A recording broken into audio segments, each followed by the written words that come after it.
So we're in Gyeongju and Busan, South Korea in this video. We're in the middle of our Japan and Korea trip. We've been to Seoul and now we're finishing off our time in Korea before returning to Japan. The Three Kingdoms period of Korean history is pivotal.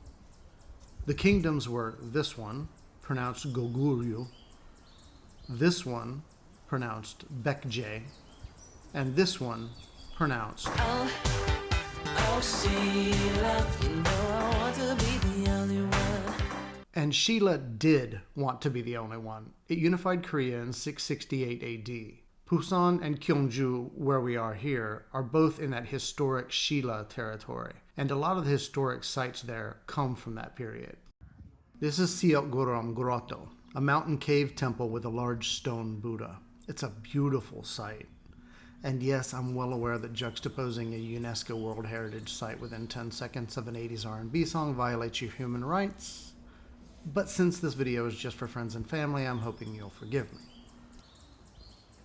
The other major UNESCO World Heritage Site in this area is Pulguksa Temple, built in the 500s, even older than the grotto. They share a lot of history, but one thing in particular stood out to me. Not because it was unique here, but because it was something I saw all over. And both of these sites had it as well. And I guess it just struck me here differently. All over Korea, you see and hear mention of the Japanese occupation.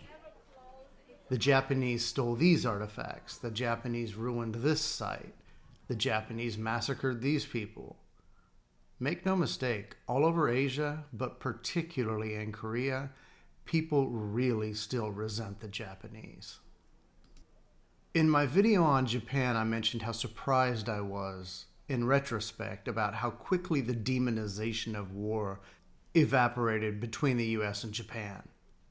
That is not the case in Asia. They remember. Now, we weren't occupied by the Japanese like they were. Obviously, if the Japanese had done the things to us that they did to the rest of Asia, I'm sure we wouldn't forget either. By the way, this spot here in Pulguksa was one of my favorites. It was just absolutely beautiful.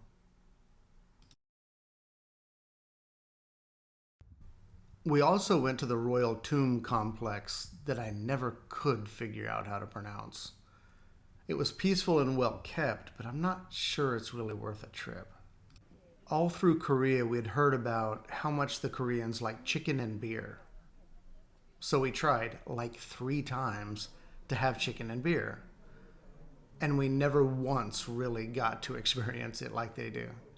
Each time it was a much more American or more traditional version, but not the popular variety we kept hearing about. But that's just how things work out sometimes. This place was a popular chicken place, but it's basically their version of Popeyes. We really thought Busan was a smaller resort town down on the coast, but we were really surprised to find out that it's like the 5th or 6th largest port in the world. So there's a lot going on there. But it was still also a nice coastal resort town as well, so it was a pleasant surprise. I can't possibly finish talking about South Korea without mentioning the chaebol. Chaebol dominate the South Korean economy. They're massive family-owned conglomerates that make and service virtually every part of the South Korean and global markets. When you think of these conglomerates, you immediately think of Samsung, Hyundai, LG, Lotte. But there are actually many more. And they represent something like 50 to 70% of the entire South Korean economy. What are they? These are oligopolies, but they aren't limited to just one industry each. Each one is a conglomerate of many subsidiaries that make a huge variety of products. Samsung's a good example, but they're hardly the exception. Of course, they make consumer electronics and home appliances, but they also make ocean-going container ships, offshore drilling platforms, theme parks, resorts and hotels, apartment and office buildings. They also have service industries like banking, credit, life insurance, IT services and systems integration, down to advertising and marketing. They even sell fashion apparel and accessories. These are truly massive corporations. And the people who run them, generally a family, are so powerful that they're really above the law. There are countless stories of Chaebol family members doing illegal and horrible things and really getting away with it. That's partly because they're just so powerful and important, but it's also a remnant of how they came to be. During that authoritarian period after the Korean War, Chung Hee Park went to some of the most capable business leaders in the country and made them an offer they couldn't refuse. Instead of the state running everything, he decided to work closely with the private sector. His deal was, you'll make more money than you know what to do with, and we'll finance you on good terms, but you'll align your businesses with the needs of the developing country, and I won't prosecute you for past corruption and collaboration, whether real or imagined. And it worked. The country developed very quickly, and people had jobs. Workers were expected to be fiercely loyal to their company, and in exchange, the company was expected to take care of them for life.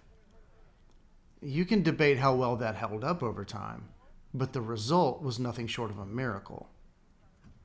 I said in the earlier video that the legacy was complicated.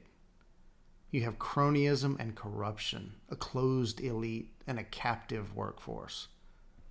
But you also had a nation bootstrap itself out of abject poverty and take a place amongst the wealthiest nations on earth, and a population who, at least now, has more options and a say in their future. So what did I think of Korea? Let's do a little Gestalt metaphor. Imagine a triangle with the fascinating alien high-tech world of Japan at one point, the gritty Wild West jungles of Thailand at the other, and the Disneyland version of Asia, Singapore, at the final point.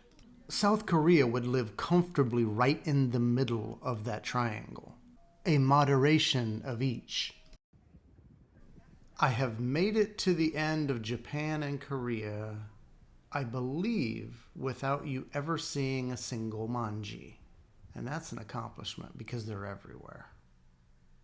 But I could never get used to them. What's a manji? That's it, right there to the upper right. Yes, that reverse swastika looking thing.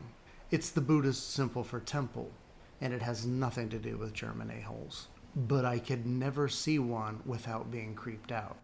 This is the picture you would take from this location, but this is the picture I showed everyone back home. You constantly readjust everything you do in framing because you just don't want to see one. It's sad that symbols carry so much weight, but they do. It's really not fair to Buddhists that their symbols were co-opted by people a millennia later. And you have to just look past it, get over it, because they're everywhere. You look at a map and they're just dotted everywhere. The video we've been looking at here of this temple on the coast in Busan was definitely one of my favorite places in Busan. The setting was just so nice and peaceful and relaxing, and of course that's part of what a Buddhist temple is supposed to be about, but the coastal setting was just a nice twist and gave it a unique character that I really appreciated.